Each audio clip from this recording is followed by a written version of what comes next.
নমস্কার বন্ধুরা, আমি অধীরজ চলে এলাম আমার ঝটপট কিচেনে আজকের রেসিপি নিয়ে। আজ বানাচ্ছি গ্রিন চিকেন, কিন্তু বানাবো আলু দিয়ে।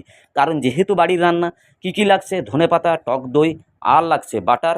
এগুলো থাকলেই আপনার বাড়িতে সব কিছুই আছে। আমি সাদা তেল দিয়ে দিলাম, আলুটাকে প্রথমে ফ্রাই করব। চিকেনটাকে ভালো করে ধুয়ে নিয়েছিলাম। পরিমাণ মতো নুন, জিরে গুঁড়ো, লঙ্কার গুঁড়ো, হলুদ গুঁড়ো দিয়ে দিলাম। বন্ধুরা কি দিচ্ছি সাথে থাকবেন, রান্নাটা কিন্তু হেভি হবে। যেহেতু হলুদ দিচ্ছিলাম, আমি আলুর মধ্যেও দিয়ে দিলাম অর্ধেকটা লেবু। আমি নিংড়ে নিলাম। এক বাটি টক দই দিয়ে দিলাম। চিকেনটাকে ভালো করে ম্যারিনেশন করব। কিভাবে? রসুন, আদা বাটা, কাঁচা লঙ্কা বাটাও দিয়ে দিলাম। গোটা গরম মশলা তেলের মধ্যে দিয়ে দিলাম। ধনেপাতা বাটাটা দিয়ে দিলাম। অল্প মতো পেঁয়াজ ব্যবহার করছি, খুব ভালো লাগবে। আমি খুব ভালো করে চিকেনটাকে মিলিয়ে নিচ্ছি।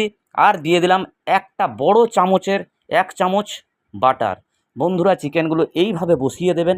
আর বাদবাকি যে গ্রেভিটা থাকবে ওটা আলাদা করে রাখুন।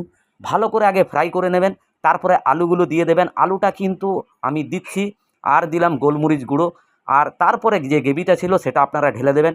কেমন হয়েছে রান্নাটা? অবশ্যই 15 মিনিট ঢাকা চাপা দিলেই রান্নাটা কমপ্লিট। না আবার আগে আমি কি দিচ্ছি? আমি দিচ্ছি কসুরি মেথি পাতা আর অল্প মতো বাটার। লাইক, কমেন্ট, শেয়ার করে দেবেন। চ্যানেলটাকে সাবস্ক্রাইব করে বেল আইকনটা প্রেস করে দেবেন। নমস্কার।